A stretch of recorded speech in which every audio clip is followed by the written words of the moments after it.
D'Eva Joly à Delphine Ernotte, France Télévisions à gauche toute. Pour devenir directeur des programmes du groupe des chaînes françaises de service public, il faut des connaissances et des compétences. Ça, c'est ce que vous croyez. Mais dans la réalité, Stéphane Sidbon-Gomez est devenu, à 32 ans, directeur des antennes et des programmes de France Télévisions, sans expérience aucune du milieu télévisuel. Vous entendez bien ? Aucune.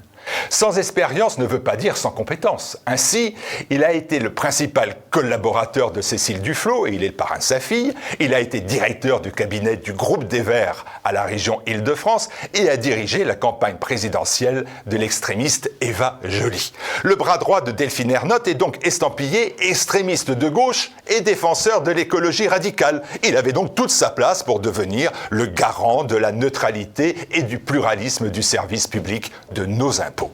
Compagnon de Anne-Cécile Melfer, porte-parole puis présidente du groupuscule d'ultra-gauche Oser le féminisme, Stéphane Sidbon-Gomez a tout compris du fonctionnement d'un service public, des copains et de l'entre-soi. Pour rejoindre France Télévisions, il avait fait jouer comme intermédiaire un communicant de qualité en la personne de Denis Pingot, ancien militant de l'organisation Ligue communiste révolutionnaire d'Alain Krivine et conseiller notamment de José Bové.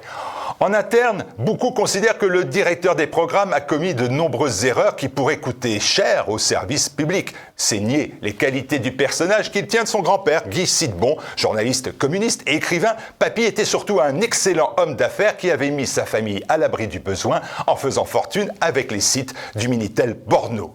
Répétons et répétons encore, la seule voie rapide pour contrecarrer l'influence de ces médias de propagande, c'est de donner les moyens à la presse alternative d'exister, de se développer, de toucher toujours plus de Français. Le meilleur moyen de réduire les méfaits des médias de service public, c'est de financer TVL. En tout cas, à court terme, je ne vois pas d'autre solution.